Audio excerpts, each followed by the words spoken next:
자, 세 번째 키워드 장하성 재테크입니다. 모든 사람이 강남에 살 필요는 없다.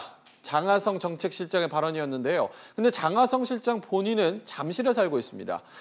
최근 주택 가격이 크게 오르면서요. 장하성 실장의 아파트 가격은 24억에서 28억 5천만 원이 했는데요. 이런 재테크 달인들이 문재인 정부에서는 장하성 실장뿐만이 아닙니다. 예, 어저께 한국당에서 아주 본격적으로 이 집권 여당과 청와대 핵심 인사들, 이 정부를 꾸려가고 있는 인사들의 부동산 재테크 성적표라는 것을 발표했습니다.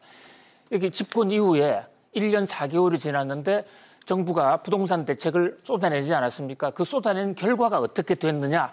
여기서 한국당에서는 특히 장하성 청와대 정책실장을 겨냥해서 1년 4개월 만에 무려 4억 5천만 원을 벌었다라는 겁니다. 지금 표에서도 또 나오고 있지만 장하성 이 정책실장은 아시아 선수촌 아파트에 살고 있어요. 이 아시아 선수촌 아파트는 평당 가격이 강남에서도 가장 높은 곳 중에 하나인데 소득 연 정가율로 지금 23%죠. 그것뿐만 아닙니다. 청와대 경제보좌관으로 있는 김현철 이 보좌관은 42%가 올랐습니다. 역시 대치동이죠.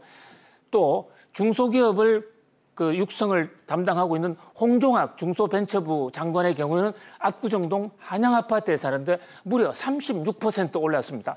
또 통상교섭본부장 이 김현종 이 장관급이죠. 김현종 이분은 이태원에 아파트를 가지고 있습니다만 48%, 1년에 절반이 올란 거예요.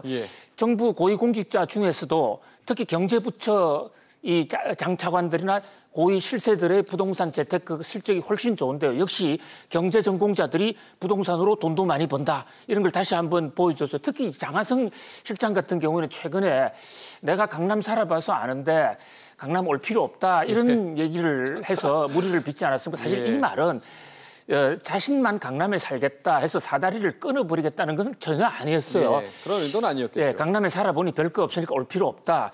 또는 강남 그 부동산을 규제하는 것도 중요하지만 서민 부동산을 마련해 주는 게 조선 선의로 한 얘기인데 어쨌든 국민들의 마음이 씁쓸합니다. 특히 이번 부동산 대책 1년 전 이 정부의 부동산 대책이 나오고 나서 양극화가 심해지지 않았습니까? 서울은 오르고 지방은 떨어지고 서울 변두리는 떨어지고 이렇게 되면서 이 정권 실세들의 재테크 실적, 부동산 재테크 실적이 주목을 받고 있는데요. 장하성 실장이 번 돈 4억 5천만 원 같은 경우에는 연소득 4,500만 원 버는 사람들이 아무것도 쓰지 않고 10년을 벌어야 간신히 마련할 수 있는 거라는 겁니다.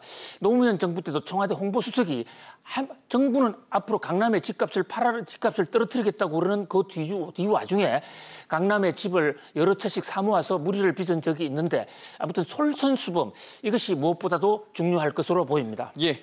자, 네 번째 키워드입니다. 바로 보도록 하겠습니다. 보시죠.